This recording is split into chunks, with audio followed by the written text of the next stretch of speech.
ಸ್ವಾಗತ. ಭೂಲೋಕದ ವೈಕುಂಠ ಅಂತಲೇ ಪ್ರಸಿದ್ಧವಾಗಿರೋ ತಿರುಮಲ ತಿರುಪತಿ ಕ್ಷೇತ್ರ. ಹೌದು. ಕೋಟ್ಯಾಂತರ ಜನರ ನಂಬಿಕೆ, ಭಕ್ತಿ, ಭಾವನೆಗಳು ಎಲ್ಲವೂ ಹೆಪ್ಪುಗಟ್ಟಿದ ಒಂದು ದಿವ್ಯ ಸ್ಥಳ. ನಿಜ. ಇಂದು ನಾವು ಈ ಕ್ಷೇತ್ರದ ಆತ್ಮದಂತಿರುವ ವೆಂಕಟಾಚಲ ಮಹಾತ್ಮ್ಯದ ಬಗ್ಗೆ ಒಂದು ಆಳವಾದ ಚರ್ಚೆ ನಡೆಸೋಣ. ಖಂಡಿತ. ನಮಗೆ ಸಿಕ್ಕಿರೋ ಪುರಾಣದ ಆಧಾರ ಗ್ರಂಥಗಳು ಹೇಳೋ ಪ್ರಕಾರ ಇದು ಕೇವಲ ಒಂದು ಸ್ಥಳದ ಕಥೆಯಲ್ಲ. ಅಲ್ಲವೇ ಅಲ್ಲ. ಬದಲಿಗೆ ಯುಗಯುಗಗಳಿಂದ ಹರಿದು ಬಂದಿರೋ ಒಂದು ದೈವೀ ಸಂಕಲ್ಪದ ಪ್ರವಾಹ. ಹೌದು, ನೀವು ಹೇಳಿದ್ದು ಬಹಳ ಸರಿ. ವರಾಹ ಪುರಾಣ, ಭವಿಷ್ಯೋತ್ತರ ಪುರಾಣಗಳಲ್ಲಿ ಈ ವೆಂಕಟಗಿರಿಯ ಮಹಿಮೆಯನ್ನು ಅದ್ಭುತವಾಗಿ ವರ್ಣಿಸಿದ್ದಾರೆ. ಹೌದಲ್ವೇ? ಸಾಮಾನ್ಯವಾಗಿ ನಾವು ಬೆಟ್ಟ ಅಂದ್ರೆ ಕಲ್ಲು, ಮಣ್ಣು, ಮರಗಳಿಂದ ಕೂಡಿದ ಒಂದು ಭೌಗೋಳಿಕ ರಚನೆ ಅಂದುಕೊಳ್ತೇವೆ. ಹೌದು. ಆದ್ರೆ ವೆಂಕಟಾಚಲ ಹಾಗಲ್ಲ. ಅದು ಸ್ವತಃ ದೈವ ಸ್ವರೂಪ. ಅದರ ಕಥೆ ಇಲ್ಲಿ ಭೂಮಿಯ ಮೇಲೆ ಶುರುವಾಗಿದ್ದಲ್ಲ. ಓಹೋ. ಅದು ನೇರವಾಗಿ ವೈಕುಂಠದಿಂದಲೇ ಪ್ರಾರಂಭವಾಗುತ್ತೆ. ವೈಕುಂಠದಿಂದಲೇ? ಇಲ್ಲಿಂದಲೇ ವಿಷಯ ನಿಜವಾಗಿಯೂ ಕುತೂಹಲಕಾರಿಯಾಗುತ್ತೆ. ಅಂದ್ರೆ ನಾವು ಇಂದು ನೋಡ್ತಿಲೋ ಈ ಬೆಟ್ಟ ಮೊದಲು ಇಲ್ಲೇ ಇರ್ಲಿಲ್ವಾ? ಖಂಡಿತ ಇರ್ಲಿಲ್ಲ. ಪುರಾಣಗಳ ಪ್ರಕಾರ ಈ ಬೆಟ್ಟವು ಮೊದಲು ವೈಕುಂಠದಲ್ಲಿತ್ತು. ವೈಕುಂಠದಲ್ಲಿ? ಹೌದು. ಶ್ರೀಮನ್ನಾರಾಯಣ ಮತ್ತು ಲಕ್ಷ್ಮೀದೇವಿಯ ವಿಹಾರಕ್ಕಾಗಿ ಇದ್ದ ಒಂದು ದಿವ್ಯ ಪರ್ವತ. ಆ ಸಮಯದಲ್ಲಿ ಅವರು ಸಂತೋಷವಾಗಿ ಕಾಲ ಕಳೆಯಲೆಂದೇ ನಿರ್ಮಿತವಾದ ಈ ಪರ್ವತಕ್ಕೆ ಏನಂತ ಹೆಸರಿತ್ತು? ಕ್ರೀಡಾದ್ರಿ ಅಥವಾ ಆನಂದಾದ್ರಿ ಅಂತ ಹೆಸರಿತ್ತು. ಅಂದ್ರೆ ಆನಂದದ ಬೆಟ್ಟ. ಆನಂದಾದ್ರಿ. ಹೌದು. ಅದು ಕೇವಲ ಸ್ವಾಮಿಯ ಖಾಸಗಿ ವಿಹಾರ ಭೂಮಿಯಾಗಿತ್ತು. ಆನಂದಾದ್ರಿ, ಆನಂದದ ಬೆಟ್ಟ. ಈಗ ಗರ್ಭಗುಡಿಯ ಮೇಲಿರೋ ವಿಮಾನಕ್ಕೂ ಆನಂದ ನಿಲಯ ಅಂತಲೇ ಕರೀತಾರೆ. ಹೌದು. ಹಾಗಾದ್ರೆ ಆ ವೈಕುಂಠದ ಆನಂದಕ್ಕೂ ಇಲ್ಲಿ ತಿರುಮಲೆಯಲ್ಲಿ ಭಕ್ತರು ಅನುಭವಿಸೋ ಆನಂದಕ್ಕೂ ಏನಾದ್ರೂ ನೇರವಾದ ಸಂಬಂಧ ಇದೆಯಾ? ನಿಖರವಾಗಿ ಅದೇ ಸಂಬಂಧ. ಆ ಮೂಲ ಆನಂದದ ಒಂದು ಕಿರಣವನ್ನೇ ಇಲ್ಲಿ ಸ್ಥಾಪಿಸಲಾಗಿದೆ. ಓಹೋ. ವೈಕುಂಠದ ಆ ಆನಂದಾದ್ರಿಯೇ ಭೂಮಿಗೆ ಬಂದ ಮೇಲೆ ಅದರ ಶೃಂಗದಲ್ಲಿ ನಿಂತ ಸ್ವಾಮಿಯ ಗರ್ಭಗುಡಿಯ ಮೇಲಿನ ಗೋಪುರಕ್ಕೆ ಆನಂದ ನಿಲಯ ಅಂದ್ರೆ ಆನಂದದ ನೆಲೆ ಎಂಬ ಹೆಸರು ಬಂತು. ಅಂದ್ರೆ ಆ ಮೂಲ ಮತ್ತು ಇಲ್ಲಿನ ಪ್ರತಿರೂಪ ಎರಡೂ ಒಂದೇ ದಿವ್ಯ ಆನಂದದ ಭಾಗ. ಸರಿಯಾಗಿ ಹೇಳಿದ್ರಿ. ಅದ್ಭುತವಾದ ಕಲ್ಪನೆ. ಹಾಗಾದ್ರೆ ವೈಕುಂಠದಲ್ಲಿದ್ದ ಆ ಆನಂದದ ಬೆಟ್ಟ ಭೂಮಿಗೆ ಬರಬೇಕಾದ ಅವಶ್ಯಕತೆಯೇನಿತ್ತು? ಅದ್ರ ಹಿಂದೆ ಒಂದು ದೊಡ್ಡ ಕಾರಣ ಇರಬೇಕಲ್ವಾ? ಖಂಡಿತ. ಅದಕ್ಕೊಂಡ ದಿವ್ಯ ಸಂಕಲ್ಪವಿದೆ. ಕಲಿಯುಗದಲ್ಲಿ ಧರ್ಮ ಕ್ಷೀಣಿಸಿ ಪಾಪ ಹೆಚ್ಚಾದಾಗ, ಹೌದು, ಸಂಕಷ್ಟದಲ್ಲಿರುವ ಮನುಷ್ಯರನ್ನು ಉದ್ಧಾರ ಮಾಡೋಕೆ ತಾನೇ ಭೂಲೋಕದಲ್ಲಿ ಅರ್ಚಾವತಾರೆಯಾಗಿ ನೆಲೆಸಬೇಕು ಅಂತ ಶ್ರೀಮನ್ನಾರಾಯಣನು ಸಂಕಲ್ಪಿಸುತ್ತಾನೆ. ಸರಿ. ಆಗ ತನ್ನ ಅತ್ಯಂತ ಪ್ರೀತಿಯ ವಿಹಾರ ಭೂಮಿಯಾದ ಆ ಆನಂದಾದ್ರಿಯನ್ನ ಭೂಲೋಕಕ್ಕೆ ತರುವಂತೆ ತನ್ನ ವಾಹನವಾದ ಗರುಡನಿಗೆ ಆಜ್ಞಾಪಿಸುತ್ತಾನೆ. ಗರುಡನಿಗೆ? ಹೌದು. ಸ್ವಾಮಿಯ ಆಜ್ಞೆಯಂತೆ ಗರುಡನು ಆ ದಿವ್ಯ ಪರ್ವತವನ್ನು ತನ್ನ ಬಲಿಷ್ಠ ರೆಕ್ಕೆಗಳ ಮೇಲೆ ಹೊತ್ತು ತಂದು ಈಗಿನ ಶೇಷಾಚಲಂ ಇರೋ ಸ್ಥಳದಲ್ಲಿ ಸ್ಥಾಪಿಸಿದನು. ಹಾಗಾದ್ರೆ ನಾವು ಇಂದು ನೋಡುವ ಈ ಸಪ್ತಗಿರಿಗಳು, 7 ಬೆಟ್ಟಗಳು ವೈಕುಂಠದಿಂದ ಬಂದ ಆ ದಿವ್ಯಾದ್ರಿಯ ಭಾಗಗಳೇ? ಖಂಡಿತವಾಗಿ. ಈ ಬೆಟ್ಟದ ಮತ್ತೊಂದು ವಿಶೇಷತೆ ಬಗ್ಗೆ ನಮ್ಮ ಆಕರಗಳು ಹೇಳ್ತವೆ. ಒಂದೇ ಬೆಟ್ಟಕ್ಕೆ ಪ್ರತಿ ಯುಗದಲ್ಲೂ ಬೇರೆ ಬೇರೆ ಹೆಸರುಗಳಿದ್ವು ಅಂತ. ಹೌದು. ಇದು ಈ ಕ್ಷೇತ್ರದ ಅತ್ಯಂತ ವಿಶಿಷ್ಟವಾದ ಅಂಶ. ಒಂದೇ ಪರ್ವತ, ಆದ್ರೆ 4 ಯುಗಗಳಲ್ಲಿ 4 ವಿಭಿನ್ನ ಹೆಸರುಗಳಿಂದ ಪ್ರಖ್ಯಾತವಾಗಿದೆ. 4 ಯುಗಗಳಲ್ಲಿ 4 ಹೆಸರುಗಳು. ಹೌದು. ಪುರಾಣಗಳಲ್ಲಿ ಒಂದು ಪ್ರಸಿದ್ಧ ಶ್ಲೋಕವೇ ಇದೆ. ಕೃತೆ ವೃಷಾದ್ರೀಂ ವಚಂತಿ ತ್ರೇತಾಯಾಂ ಅಂಜನಾಚಲಂ ದ್ವಾಪರೆ ಶೇಷಶೈಲಂತು ಕಲೌ ಶ್ರೀವೆಂಕಟಾಚಲಂ. ಅಂದ್ರೆ ಕೃತಯುಗದಲ್ಲಿ ವೃಷಭಾದ್ರಿ, ತ್ರೇತಾಯುಗದಲ್ಲಿ ಅಂಜನಾದ್ರಿ, ದ್ವಾಪರದಲ್ಲಿ ಶೇಷಾದ್ರಿ ಮತ್ತು ಕಲಿಯುಗದಲ್ಲಿ ವೆಂಕಟಾಚಲ ಅಂತ ಕರೀತಾರೆ. ಹಾಗಾದ್ರೆ ಒಂದೊಂದೇ ಯುಗದ ಕಥೆಯನ್ನ ನೋಡೋಣ. ಮೊದಲಿಗೆ ಕೃತಯುಗ ಅಂದ್ರೆ ಸತ್ಯಯುಗ. ಆ ಯುಗದಲ್ಲಿ ಇದಕ್ಕೆ ವೃಷಭಾದ್ರಿ ಅಂತ ಯಾಕೆ ಕರೀತಿದ್ರು? ವೃಷಭ ಅಂದ್ರೆ ಗೂಳಿ ಅಲ್ವಾ? ಅದಕ್ಕೂ ಈ ಬೆಟ್ಟಕ್ಕೂ ಏನ್ ಸಂಬಂಧ? ಕೃತಯುಗದಲ್ಲಿ ವೃಷಭಾಸುರ ಅಂತ ಒಬ್ಬ ರಾಕ್ಷಸ ಇದ್ದ. ವೃಷಭಾಸುರ? ಹೌದು. ಅವನು ರಾಕ್ಷಸ ಕುಲದಲ್ಲಿ ಹುಟ್ಟಿದ್ರೂ ಶ್ರೀ ನರಸಿಂಹದೇವರ ಪರಮ ಭಕ್ತನಾಗಿದ್ದ. ರಾಕ್ಷಸನಾಗಿದ್ದು ಭಕ್ತನ? ಹೌದು. ಅವನು ಇದೇ ಪರ್ವತದ ಮೇಲೆ ನಿಂತು ನರಸಿಂಹದೇವರನ್ನು ಕುರಿತು ಕಠೋರವಾದ ತಪಸ್ಸನ್ನು ಆಚರಿಸುತ್ತಿದ್ದ. ಪ್ರತಿದಿನವೂ ನರಸಿಂಹ ಸಾಲಿಗ್ರಾಮವನ್ನು ಪೂಜಿಸುತ್ತಿದ್ದ. ಒಂದು ನಿಮಿಷ. ರಾಕ್ಷಸನಾದವನು ದೇವರ ಜೊತೆ ಯುದ್ಧವನ್ನೇ ವರವಾಗಿ ಕೇಳಿದ್ದು ವಿಚಿತ್ರವಾಗಿದೆ. ಸಾಮಾನ್ಯವಾಗಿ ಭಕ್ತರು ಮೋಕ್ಷ, ಸಂಪತ್ತು ಹೀಗೆಲ್ಲ ಕೇಳ್ತಾರೆ. ನಿಜ. ಇದು ಆ ಯುಗದ ಮನಸ್ಥಿತಿಯ ಬಗ್ಗೆ ಏನಾದರೂ ಹೇಳುತ್ತಾ? ಭಕ್ತಿಯ ಸ್ವರೂಪವೇ ಆಗ ಬೇರೆ ಇತ್ತಾ? ತುಂಬಾ ಒಳ್ಳೆಯ ಪ್ರಶ್ನೆ. ಇದನ್ನೇ ವೈರಭಕ್ತಿ ಅಂತ ಕರೆಯೋದು. ವೈರಭಕ್ತಿ ಅಂದ್ರೆ ದ್ವೇಷ ಅಥವಾ ವೈರತ್ವದ ಮೂಲಕವೇ ದೇವರನ್ನು ಸೇರೋದು. ಹಿರಣ್ಯಕಶಿಪು, ರಾವಣ, ಶಿಶುಪಾಲ ಇವರೆಲ್ಲ ಇದೇ ಮಾರ್ಗದವರು. ಓ ಹಾಗೆ. ವೃಷಭಾಸುರನಿಗೆ ತಾನು ದೇವರ ಕೈಯಲ್ಲೇ ಸಾಯ್ಬೇಕು, ಆ ಮೂಲಕ ಮೋಕ್ಷ ಪಡಿಬೇಕು ಅನ್ನೋ ಆಸೆ. ಸರಿ. ಹಾಗಾಗಿ ಅವನ ತಪಸ್ಸಿಗೆ ಮೆಚ್ಚಿ ಶ್ರೀ ಮಹಾವಿಷ್ಣು ಪ್ರತ್ಯಕ್ಷನಾದಾಗ ಅವನು ಬೇರೆ ಯಾವುದೇ ವರವನ್ನು ಕೇಳಿಲ್ಲ. ಬದಲಿಗೆ ಸ್ವಾಮಿ, ನನಗೆ ಮೋಕ್ಷ, ಸ್ವರ್ಗ ಯಾವುದೂ ಬೇಡ, ನನಗೆ ನಿನ್ನೊಂದಿಗೆ ಯುದ್ಧ ಮಾಡುವ ಅವಕಾಶ ಕೊಡು ಎಂದು ಕೇಳಿದ. ದೇವರ ಜೊತೆ ಯುದ್ಧವನ್ನೇ ವರವಾಗಿ ಕೇಳಿದನಾ? ಹೌದು. ಅವನ ರಾಕ್ಷಸ ಸ್ವಭಾವಕ್ಕೆ ತಕ್ಕಂತೆ ಸ್ವಾಮಿಯೊಡನೆ ಯುದ್ಧ ಮಾಡುವುದನ್ನೇ ವರವಾಗಿ ಕೇಳಿದ. ಆಮೇಲೆ ದೇವರು ಅವನ ಆಸೆಯನ್ನು ಈಡೇರಿಸಿದನ? ಖಂಡಿತ. ಸ್ವಾಮಿಯು ಅವನ ಆಸೆಯನ್ನು ಪೂರೈಸಿದ. ಇಬ್ಬರ ನಡುವೆ ಘೋರ ಯುದ್ಧ ನಡೆಯಿತು. ಹೌದಾ? ಯುದ್ಧದ ಕೊನೆಯಲ್ಲಿ ತನ್ನ ಮರಣ ಸನ್ನಿಹಿತವಾಗಿದೆ ಅಂತ ತಿಳಿದ ವೃಷಭಾಸುರ, ಸ್ವಾಮಿ, ನಿನ್ನ ಪವಿತ್ರವಾದ ಸುದರ್ಶನ ಚಕ್ರದಿಂದ ನನಗೆ ಮೋಕ್ಷವನ್ನು ಕೊಡು. ಹಾಗೂ ನನ್ನ ಭಕ್ತಿಯ ಕುರುಹಾಗಿ ಈ ಪರ್ವತಕ್ಕೆ ನನ್ನ ಹೆಸರು ಶಾಶ್ವತವಾಗಿರ್ಬೇಕು ಅಂತ ವರವನ್ನು ಕೇಳ್ಕೊಂಡ. ಆ ಬೆಟ್ಟಕ್ಕೆ ಅವನೇ ಹೆಸರು? ಹೌದು. ದೇವರು ಅವನ ಆಸೆಯಂತೆಯೇ ವರ ಕೊಟ್ಟು ತನ್ನ ಚಕ್ರದಿಂದ ಅವನನ್ನು ಸಂಹಾರ ಮಾಡಿದರು. ಅಂದಿನಿಂದ ಆ ಬೆಟ್ಟಕ್ಕೆ ವೃಷಭಾದ್ರಿ ಎಂಬ ಹೆಸರು ಬಂತು. ಅದ್ಭುತ. ನಂತರ ತ್ರೇತಾಯುಗ, ಅಂಜನಾದ್ರಿ. ಈ ಹೆಸರು ಹೆಚ್ಚು ಪರಿಚಿತ. ಹೌದು, ಇದು ಎಲ್ಲರಿಗೂ ಗೊತ್ತಿರೋ ಕಥೆ.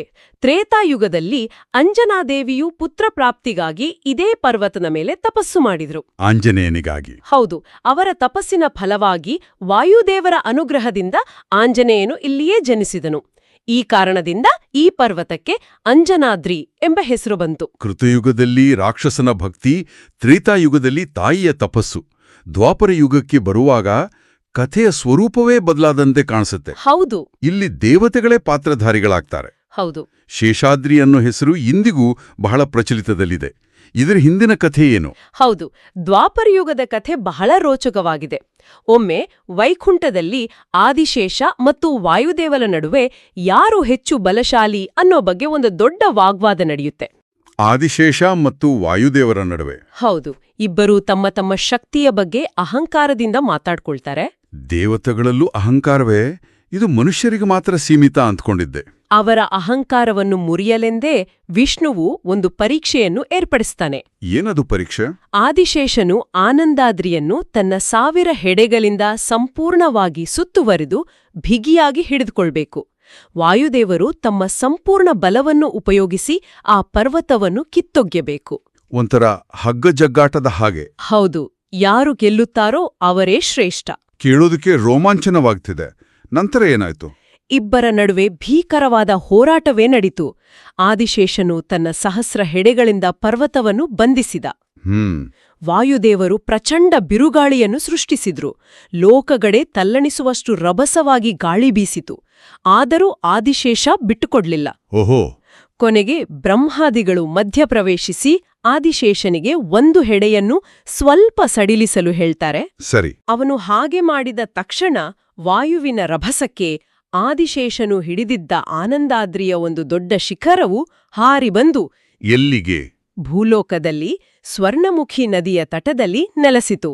ಆದಿಶೇಷನೊಂದಿಗೆ ಭೂಲೋಕಕ್ಕೆ ಬಂದ ಆ ಪರ್ವತವೇ ಶೇಷಾದ್ರಿ ಅಥವಾ ಶೇಷಾಚಲ ಎಂದು ಪ್ರಸಿದ್ಧವಾಯಿತು.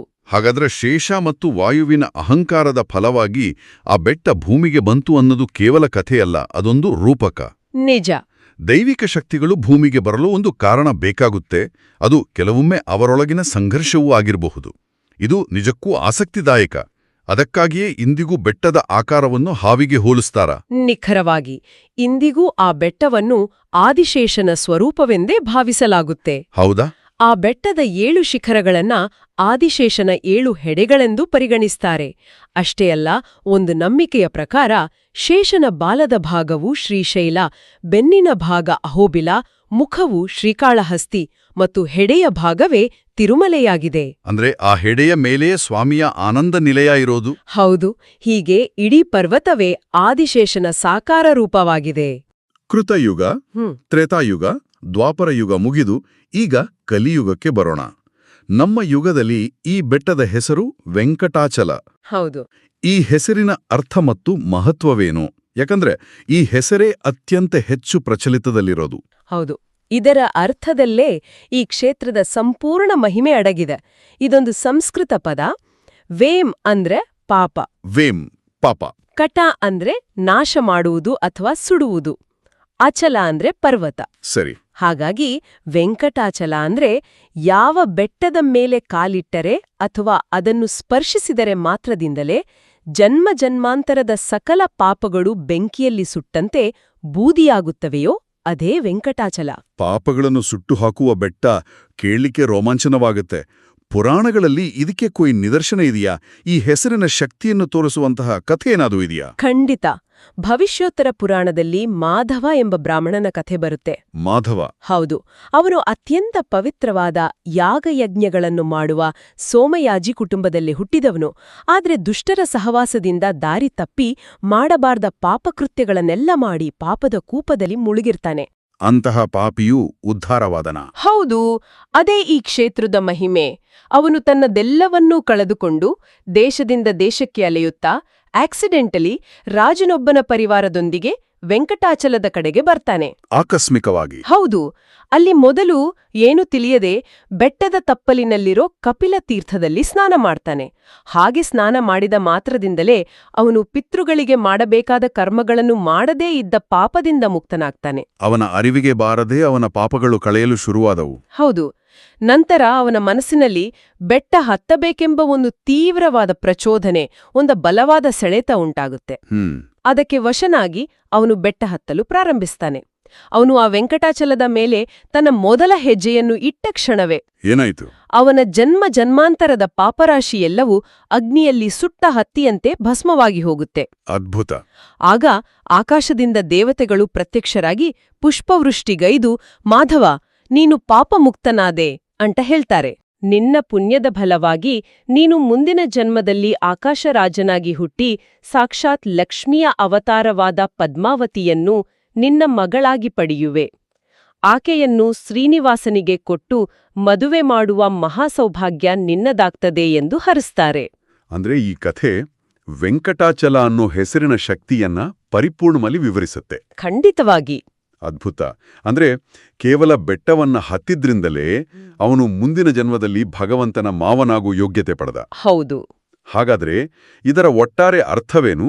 ಅಲ್ಲಿರೋ ದೈವ, ಆ ಗರ್ಭಗುಡಿ ಮತ್ತು ನಾವು ಮೊದಲು ಮಾತಾಡಿದ ಆನಂದ ನಿಲಯ ವಿಮಾನ, ಈ ಸಂಪೂರ್ಣ ಅನುಭವವೇ ಬೇರೆ. ನಿಖರವಾಗಿ ನಾವು ಪೂರ್ಣ ವೃತ್ತವನ್ನು ಪೂರ್ಣಗೊಳಿಸಿದ್ದೇವೆ.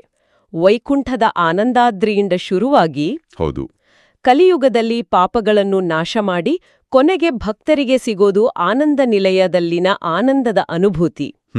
ನೀವು ಗಮನಿಸಿ ನೋಡಿ, ಎಷ್ಟೇ ಘಂಟೆಗಳ ಕಾಲ ಸರತಿ ಸಾಲಿನಲ್ಲಿ ನಿಂತರೂ, ಎಷ್ಟೇ ದಣಿದಿದ್ರೂ ಆ ಗರ್ಭಗುಡಿಯೊಳಗೆ ಕೇವಲ ಒಂದು ಕ್ಷಣ, ಆ ಕೆಲವೇ ಸೆಕೆಂಡುಗಳು ಸ್ವಾಮಿಯ ದರ್ಶನವಾದೊಡನೆ ಎಲ್ಲ ಕಷ್ಟ ಮರ್ತೋಗುತ್ತೆ. ಹೌದು, ಭಕ್ತರು ತಮ್ಮೆಲ್ಲ ಕಷ್ಟ, ಶ್ರಮ, ನೋವನ್ನು ಮರೆತು ವರ್ಣಿಸಲು ಸಾಧ್ಯವಾಗದ ಒಂದು ಅಲೌಕಿಕವಾದ ಆನಂದವನ್ನು ಅನುಭವಿಸ್ತಾರೆ. ಅದಕ್ಕಾಗೇ ಇರಬೇಕು ಒಮ್ಮೆ ಹೋದವರು ಮತ್ತೆ ಮತ್ತೆ ಹೋಗಕ್ಕೆ ಬಯಸ್ತಾರೆ. ಖಂಡಿತ. ಅದು ಕೇವಲ ಒಂದು ದೇವಸ್ಥಾನಕ್ಕೆ ಹೋಗಿ ಬರೋದಲ್ಲ, ಅದನ್ನು ಅನುಭೂತಿ, ಆ ಆನಂದದ ಅನುಭವವನ್ನು ಮತ್ತೆ ಪಡೆಯುವ ಹಂಬಲ. ಖಂಡಿತ. ಅದು ಕೇವಲ ಒಂದು ಸ್ಥಳದ ಭೇಟಿಯಲ್ಲ, ಅದು ಮನಸ್ಸಿನ್ನು ಆತ್ಮವನ್ನು ಪರಿವರ್ತಿಸುವ ಶಕ್ತಿ ಹೊಂದಿರೋ ಒಂದು ಅಲೌಕಿಕ ಅನುಭೂತಿ. ಆ ಆನಂದದ ಅನುಭವಕ್ಕಾಗಿಯೇ ಭಕ್ತರು ಮತ್ತೆ ಮತ್ತೆ ಆ ಕ್ಷೇತ್ರಕ್ಕೆ ಸೆಳೆಯಲ್ಪಡ್ತಾರೆ. ನಾವು ಈ 4 ಹೆಸರುಗಳನ್ನು ನೋಡಿದಾಗ ಒಂದು ಅದ್ಭುತವಾದ ಕ್ರಮ ಕಾಣಿಸುತ್ತೆ. ಕೃತಯುಗದಲ್ಲಿ ಅದು ರಾಕ್ಷಸನ ವೈರಭಕ್ತಿ. ಹೌದು. ತ್ರೇತಾಯುಗದಲ್ಲಿ ತಾಯಿಯ ವಾತ್ಸಲ್ಯ, ದ್ವಾಪರದಲ್ಲಿ ದೇವತೆಗಳ ಅಹಂಕಾರದ ಪರೀಕ್ಷೆ ಮತ್ತು ಕಲಿಯುಗದಲ್ಲಿ ಸಾಮಾನ್ಯ ಪಾಪಿಗಳ ಉದ್ಧಾರ. ನಿಜ. ಇದು ಕೇವಲ ಹೆಸರುಗಳ ಬದಲಾವಣೆಯಲ್ಲ, ಬದಲಿಗೆ ಆಯಾ ಯುಗದ ಧರ್ಮಕ್ಕೆ ತಕ್ಕಂತೆ ಭಗವಂತನ ಲೀಲೆ ಮತ್ತು ಕರುಣೆ ಹೇಗೆ ಬದಲಾಗ್ತಾ ಬಂತು ಅನ್ನೋದರ ಸಂಕೇತದಂತಿದೆ. ಅತ್ಯುತ್ತಮವಾಗಿ ಸಂಕ್ಷಿಪ್ತಗೊಳಿಸಿದ್ರಿ. ಪ್ರತಿ ಯುಗದಲ್ಲೂ ಆಯಾ ಯುಗದ ಜೀವಿಗಳ ಉದ್ಧಾರಕ್ಕಾಗಿ ಸ್ವಾಮಿಯು ಆ ಬೆಟ್ಟದ ಮೇಲೆ ತನ್ನ ಮಹಿಮೆಯನ್ನು ಬೇರೆ ಬೇರೆ ರೂಪದಲ್ಲಿ ಪ್ರಕಟಿಸಿದ್ದಾನೆ. ಹೌದು. ಕೃತಯುಗದ ವೃಷಭಾದ್ರಿಯಿಂದ ಕಲಿಯುಗದ ವೆಂಕಟಾಚಲದವರೆಗಿನ ಈ ಪಯಣ ಪಾಪಗಳನ್ನು ಕಳೆದು ಭಕ್ತರನ್ನು ಉದ್ಧರಿಸುವ ಒಂದೇ ದಿವ್ಯ ಸಂಕಲ್ಪದ ಕಥೆ. ಇದು ಕೇವಲ ಆರಂಭವಷ್ಟೇ. ಹೌದು, ಕೇವಲ ಆರಂಭ. ಈ ಕ್ಷೇತ್ರದ ಮಹಿಮೆಯ ಕುರಿತು ನಮ್ಮ ಈ ಆಳವಾದ ಚರ್ಚೆ ಮುಂದಿನ ಭಾಗದಲ್ಲಿಯೂ ಮುಂದುವರಿಯಲಿದೆ. ಈ ಬೆಟ್ಟದ ಮೇಲಿರೋ ಅಸಂಖ್ಯಾತ ಪುಣ್ಯತೀರ್ಥಗಳ ಕಥೆಗಳು, ಶ್ರೀನಿವಾಸ ಪದ್ಮಾವತಿಯರ ಕಲ್ಯಾಣದ ವೃತ್ತಾಂತ, ಸ್ವಾಮಿಯ ಇತರ ಲೀಲೆಗಳು ಇನ್ನೂ ಹೆಚ್ಚು ವಿಸ್ಮಯಕಾರಿಯಾಗಿವೆ. ಅವುಗಳ ಬಗ್ಗೆ ನಾವು ಮುಂದಿನ ಬಾರಿ ಮಾತಾಡೋಣ. ಅಲ್ಲಿವರೆಗೆ ಕೇಳುಗರಿಗೆ ಒಂದು ಆಲೋಚನೆ. ಈ ಬೆಟ್ಟವು ಕೇವಲ ಕಲ್ಲು ಮಣ್ಣಿನ ರಾಶಿಯಲ್ಲ, ಇದು ಆದಿಶೇಷನ ಸಾಕ್ಷಾತ್ ಸ್ವರೂಪ ಅಂತ ಪುರಾಣ ಹೇಳುತ್ತೆ. ಇಲ್ಲಿನ ಪ್ರತಿಯೊಂದು ಕಲ್ಲು, ಪ್ರತಿಯೊಂದು ಧೂಳಿನ ಕಣವು ಸಾಲಿಗ್ರಾಮಕ್ಕೆ ಸಮಾನ ಅಂತ ನಂಬಿಕೆ. ಹಾಗಾದ್ರೆ ಪ್ರತಿ ಹೆಜ್ಜೆಯೂ ಪವಿತ್ರವಾಗಿರೋ ಇಂಥ ನೆಲದ ಮೇಲೆ ನಡೆಯುವುದೆಂದ್ರೆ ಅದರ ನಿಜವಾದ ಅರ್ಥವೇನು? ಇದರ ಬಗ್ಗೆ ಚಿಂತಿಸಿ.